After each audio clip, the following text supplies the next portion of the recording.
Fala, galera, tudo bem? Aqui é o professor Luiz Maurício. Espero que vocês estejam bem, assim como os seus familiares. Valeu, pessoal? Vamos continuar estudando? Vamos continuar com as nossas videoaulas. A gente está sem as aulas presenciais, mas isso não impossibilita de a gente aprender, de a gente continuar produzindo conhecimento. Beleza? Vem comigo. Vamos nessa, vamos junto, tá bom? Estou aqui fazendo a minha parte, mas espero que vocês possam fazer de vocês também. Valeu, pessoal? Só vocês só precisam assistir, acompanhar. Se inscreve lá no nosso canal de estudos. Foi criado exclusivamente para isso, para o nosso aprendizado e a continuidade das nossas aulas. Daqui a pouquinho a gente vai estar junto lá na sala de aula de novo. E esse material aqui vai servir, assim como muitos outros, para poder ainda complementar ao nosso ensino-aprendizagem, tá bom? Então, vamos lá. A gente estudou o período medieval, estamos estudando, né? Nós não saímos dele ainda, né? Apesar de que eu falei para vocês que a gente já está entrando nesse período da modernidade, já ensaiamos alguma coisa sobre a questão da reforma protestante, né? Falei com vocês sobre isso. Porém, a gente vai fazer um recuo nesse período medieval, né? Coloquei o material na tela para vocês, olha lá, pessoal. Acompanhem comigo, hein? Certo? Qual é o tema da nossa aula? O Estado moderno, absolutismo e mercantilismo. Né? E a gente começa com a questão do fortalecimento do poder dos reis. Tá? Por que eu estou dizendo que a gente está no período medieval? Porque o fortalecimento do poder dos reis ele vai acontecer no período medieval. Né? Essa ideia do Estado moderno e o ápice do absolutismo, ele se dá no período da modernidade. E aí você já havia ocorrido, né, digamos assim, o fim desse período medieval, é do século XV, né, em especial, século XIV e XV para frente. Tá? E aí que você vai ter a fundamentação desse período do que a gente chama de Estado moderno e de poder absoluto. Então, mas o poder dos reis, ele precisou primeiro ser fortalecido. Uma vez que esse rei ele está fortalecido, olha o símbolo aqui da coroa, olha a corte, olha aqui o rei, a vestimenta, toda essa questão do poder real, da monarquia, né? Isso é muito característico, esses símbolos, essa indumentária, tudo isso reflete essa questão das relações de poder, tá? E aí a coroa aqui, né? Tá aqui a cruz em cima, no alto, né? Muito simbólico, né?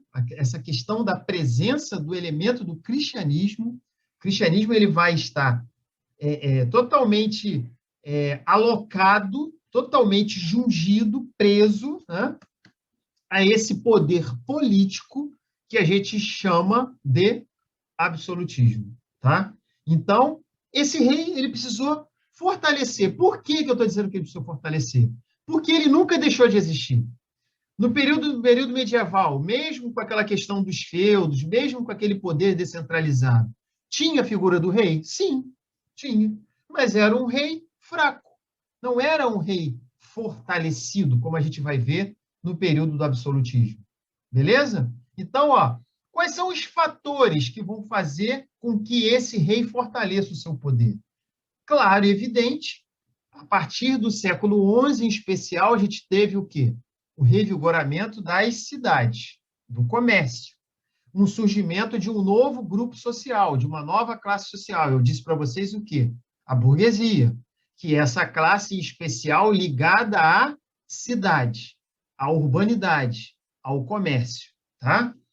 O domínio local dos senhores feudais atrapalhando os interesses da burguesia. Então, eu preciso fortalecer o poder dessa figura para enfraquecer os senhores feudais. Isso é uma estratégia da burguesia, dessa classe abastada que está cada vez mais se fortalecendo, em especial ali nesse período que vai caminhando para o fim do feudalismo, tá? Do período medieval. Os fatores acima contribuíram para aproximar a burguesia do rei, certo? Olha lá. O objetivo de cada grupo ao se aproximar do rei. Então, cada grupo desses, né, seja os religiosos, né? Olha aqui, né? Isso daqui é uma iluminura, né, do período medieval. Está aqui o elemento religioso, está aqui o camponês, o alhapai, e está aqui o símbolo máximo da nobreza, que é o cavaleiro, certo? Cada grupo tem um interesse, né? Uns estão buscando proteção, em especial o campesinato, né?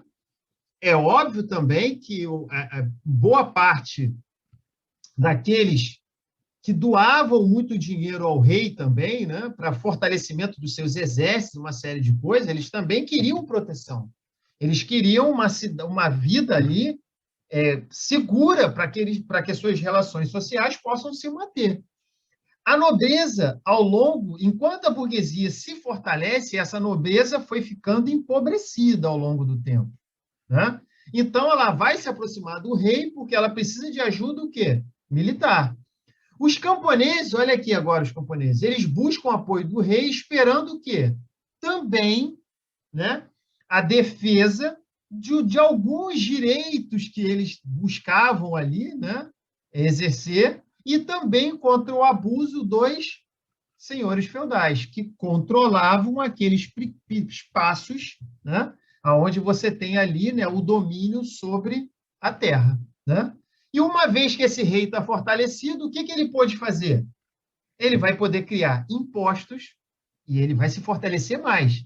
Porque uma vez que ele tem arrecadação de dinheiro, o que vai acontecer?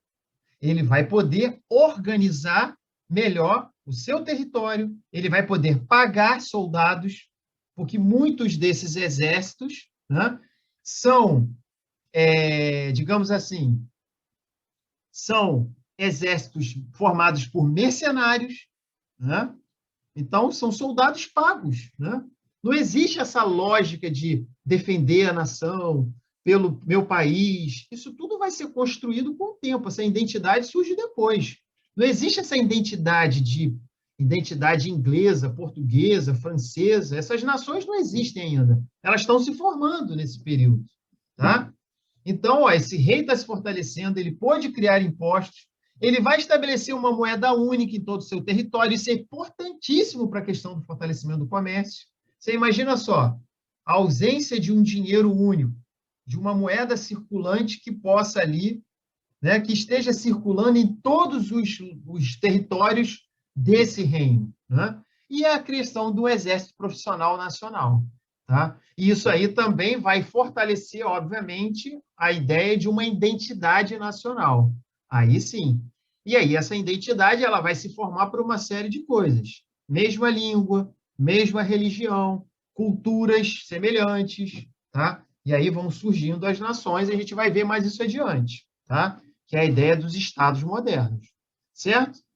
Que é aí que a gente fala da formação das monarquias nacionais, tá?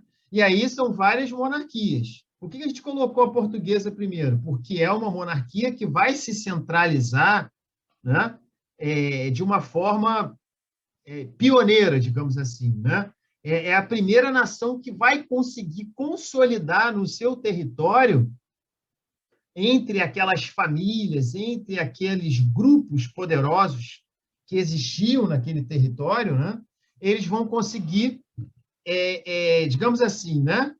Formar uma causa única, se juntar por interesses. Então, o fortalecimento desse poder real para eles era importante, inclusive como forma de criar uma identidade e um território fortalecido para o enfrentamento de outros problemas maiores. No caso de Espanha, de Portugal primeiro, Espanha, porque ambos, né? Mas Portugal vai centralizar primeiro esse Estado, você tem a questão da luta contra os árabes. Os árabes estão... Lembra que a gente estudou a questão da expansão árabe? Os árabes saem da região lá da Arábia, né? Da região do continente, daquela ali em especial onde a gente conhece hoje como Arábia Saudita, Irã, toda aquela região ali, né? De parte da Ásia e do Oriente Médio, você vai ter o quê? Uma expansão desse fenômeno muito grande que é o Islã, né? Então, a questão da jihad, a guerra santa, a expansão do islamismo, a expansão dessa cultura, ela vai pegar uma boa parte do território africano vai entrar na região da Europa, não vai conseguir avançar muito, mas vão se estabelecer na Península Ibérica, tá? Deixa eu botar aqui um mapa para vocês, ó. Isso aqui é a Península Ibérica, tá? É aquela pontinha da Europa onde você tem Portugal e Espanha, tá? Portugal e aqui toda essa região depois vai se conseguir consolidar e vai se formar o Reino da Espanha, tá? Então vamos lá. Paramos aqui em Portugal, né? Então o que acontece? Essa região de esses grupos poderosos, essas famílias, elas vão se juntar e vão fechar essa questão, né, para poder, por várias motivações, interesses econômicos, interesses políticos, interesses religiosos. Por isso que eles vão conseguir, né, são cristãos, vão se juntar e vão expulsar os árabes ali daquele território de Portugal. Depois a Espanha vai conseguir expulsar também do território que hoje a gente conhece como Espanha.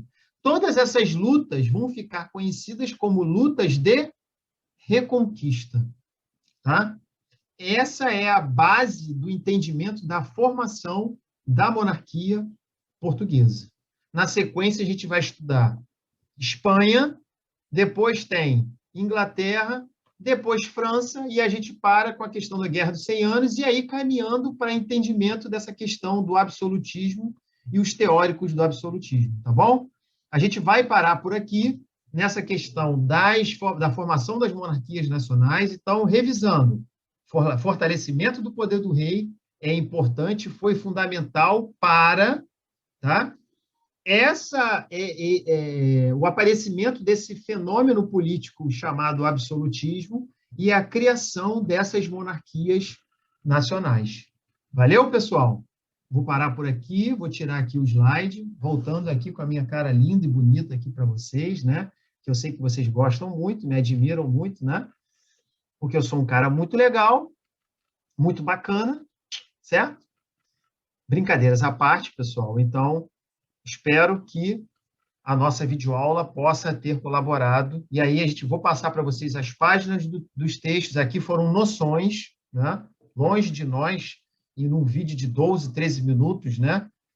Trabalhar um conteúdo tão denso como esse, mas espero que tenha colaborado aí com o entendimento de vocês sobre esses temas. Valeu? Na próxima aula, a gente continua com a formação das monarquias espanhola, inglesa e francesa, e o absolutismo monárquico e os teóricos desse conceito absolutismo, pensando principalmente nele como uma questão política. Valeu? Um abraço, pessoal. Tamo junto, hein?